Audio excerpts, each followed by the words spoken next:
Nico Gonzalez mengubah cara Manchester City melaju musim ini. Bukan berita utama, bukan cerita biasa tentang Haaland yang melakukan sesuatu. Ini bagian yang tenang, bagian yang tidak menjadi tren, namun menjadi bagian penting ketika tim membutuhkan. Seorang gelandang bertahan seharga 50 juta pounds yang mereka rekrut di jam terakhir jendela transfer, datang ke Inggris hanya bertahan 22 menit di debutnya, mengalami cedera dan entah bagaimana masih menjadi salah satu bagian terpenting dalam sistem Pep. Dan disinilah letak kegilaannya. Dia tidak melakukannya dengan angka-angka yang mencolok. Sejak datang ke Liga Premier, ia telah mencatatkan 25 penampilan, mencetak 2 gol yang di atas kertas itu menunjukkan senjata rahasia. Untuk memahami seberapa penting peran Nico Gonzalez di City, simak video ini.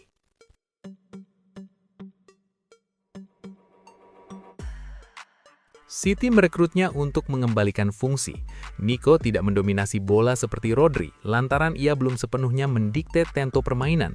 Namun, ia melakukan sesuatu yang sangat dihargai Guardiola. Ia menjaga City tetap stabil, menerima bola saat ditekan, melakukan daur ulang saat kekacauan mengancam, dan memposisikan dirinya hingga lawan dapat mengambil resiko. Dalam sistem Pep, itu bukan peran latar belakang, itu adalah tulang punggungnya. Dan begitu Nico membuktikan bahwa ia dapat bertahan dengan tanggung jawab itu, serta Pep mempercayainya untuk tidak merusak struktur, ceritanya berhenti menjadi tentang pemain pengganti darurat dan mulai menjadi sesuatu yang sama sekali berbeda. Karena sekarang, pertanyaannya bukan apakah Nico Gonzalez dapat menggantikan Rodri, melainkan apakah Pep telah menemukan jenis kendali yang berbeda. Disinilah kebanyakan orang salah penilaian dengan Nico Gonzalez. Mereka melihat statistik pertandingan, melihat 25 penampilan di Liga, 2 gol, tanpa assist, tanpa klip viral, tanpa grafik berita utama, dan mereka berasumsi bahwa ia hanya pemain pelapis biasa. Namun, Pep Guardiola tidak membayar 50 juta pound sterling hanya untuk itu. Karena tugas utama Nico yang bukanlah untuk bersinar, tugasnya adalah menjaga kestabilan tim saat menyerang maupun bertahan. Mari kita uraikan. Saat City membangun serangan, Nico tidak meminta bola di ruang yang nyaman. Dia memposisikan dirinya di dalam tekanan, di antara lini, di antara pemicu tekanan. Dia menerima bola dengan tubuh buka, memindai sebelum umpan datang, dan memainkan aksi selanjutnya dalam 1 atau 2 sentuhan. Itu bukan gaya yang mencolok, itu adalah sepak bola bertahan hidup dengan kecepatan elit.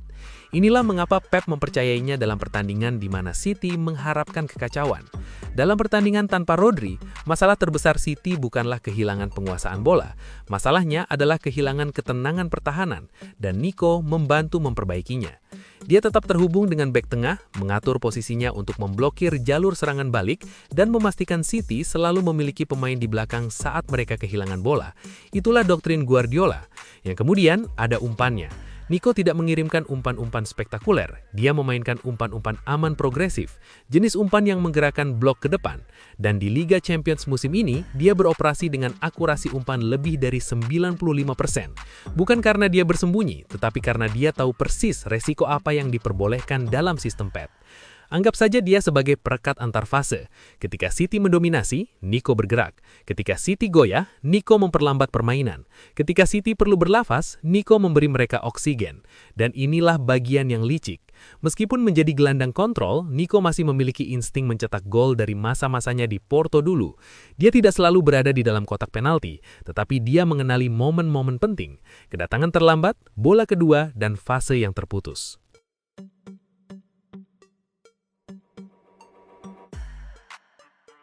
Dan untuk memahaminya, Anda perlu memahami tipe gelandang seperti apa Nico sekarang. Setiap tim elit memiliki satu. Di PSG, Vitinha tidak menjadi sorotan, tapi memimpin ritme. Di Barcelona, Pedri mengendalikan permainan tanpa terlihat terburu-buru. Di Real Madrid, Tchouaméni memberikan struktur hingga pemain lain dapat bergerak bebas.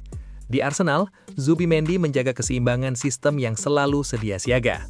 Para pemain ini tidak mendominasi penguasaan bola, tapi mengaturnya. Nico Gonzalez sedang dibentuk ke dalam kategori itu. Dia tidak menuntut bola, justru ia memposisikan dirinya sehingga bola harus melewatinya. Dia tidak memaksakan tempo, tapi menyesuaikannya. Lebih cepat ketika City sudah siap, lebih lambat ketika permainan terancam berantakan. Itulah mengapa pengaruhnya terasa halus, karena ia tidak bermain di atas permainan, melainkan bermain di bawahnya. Manchester City tidak benar-benar lagi memainkan formasi tetap. Yang mereka mainkan adalah serangkaian solusi. Saat menguasai bola, formasi seringkali menyerupai formasi dasar 3-2 dengan garis tengah lapangan terus bergeser tergantung pada tekanan. Saat tidak menguasai bola, formasi tersebut berubah menjadi 4-1-4-1 atau 4-2-3-1, tergantung pada kondisi permainan. Peran Nico berada tepat di tengah transformasi tersebut. Ketika Siti membangun serangan dari lini belakang, ia turun ke lini pertama untuk menciptakan keunggulan jumlah pemain. Ketika Siti menguasai separuh lapangan lawan, ia melangkah lebih tinggi untuk menjaga serangan tetap hidup. Ketika penguasaan bola hilang, ia sudah berada di posisi untuk memblokir jalur umpan pertama. Inilah mengapa Pep menghargainya. Bukan karena ia spektakuler, tetapi karena ia tepat. Sudut yang tepat, jarak yang tepat, keputusan yang tepat yang diulang berkali-kali. Ada momen dalam perjalanan setiap gelandang Pep ketika instruksi berhenti menjadi konstan. Di awal, Pep berbicara kepada Anda di setiap fase. Kemudian, ia membiarkan Anda menyelesaikan masalah sendiri. Disitulah Nico berada sekarang. Pada bulan November dan Desember, Anda dapat melihatnya dengan jelas. Dalam pertandingan bertekanan tinggi, Nico tidak bersembunyi di balik rekan setimnya. Dia mengambil tanggung jawab dengan lawan yang menempel ketat di belakangnya dan memilih kendari daripada kekacauan. Itu bukan keterampilan yang dipelajari dalam sebulan. Itu adalah kecerdasan sepak bola yang mengejar peluang. Dan itu menjelaskan mengapa gol-golnya terasa berbeda. Itu bukan momen kebebasan, melainkan momen pengaturan waktu. Jenis gol yang terjadi ketika seorang gelandang memahami kapan harus muncul, bukan di mana harus berdiri secara permanen. Paradoksnya sederhana, semakin baik Gonzalez dalam pekerjaannya, semakin tenang penampilannya akan terasa. Pengontrol tempo tidak menciptakan drama, mereka mencegahnya. Dan dalam tim Guardiola, pencegahan adalah bentuk kesuksesan tertinggi. Anda tidak akan melihatnya dirayakan seperti para penyerang. Anda tidak akan melihat kompilasi yang dibuat di sekitarnya, tapi Anda akan melihat sesuatu lain jika Anda memperhatikan dengan saksama. Siti menjaga bentuknya, mengatur kembali lebih cepat, tetap tenang ketika lawan mencoba mengubah pertandingan menjadi kekacauan. Itulah evolusinya, bukan dari pemain cadangan menjadi bintang, tetapi dari perekrutan ke sistem. Dan begitu seorang gelandang mencapai tahap itu di bawah Pep Guardiola, ceritanya berubah. Karena pemain seperti ini tidak mencapai puncak dengan cepat, melainkan berkembang. Nico Gonzalez tidak pernah dimaksudkan untuk menjadi berita utama, tidak direkrut untuk menggantikan seorang superstar, dan tidak pernah diharapkan untuk mengumumkan dirinya lantang.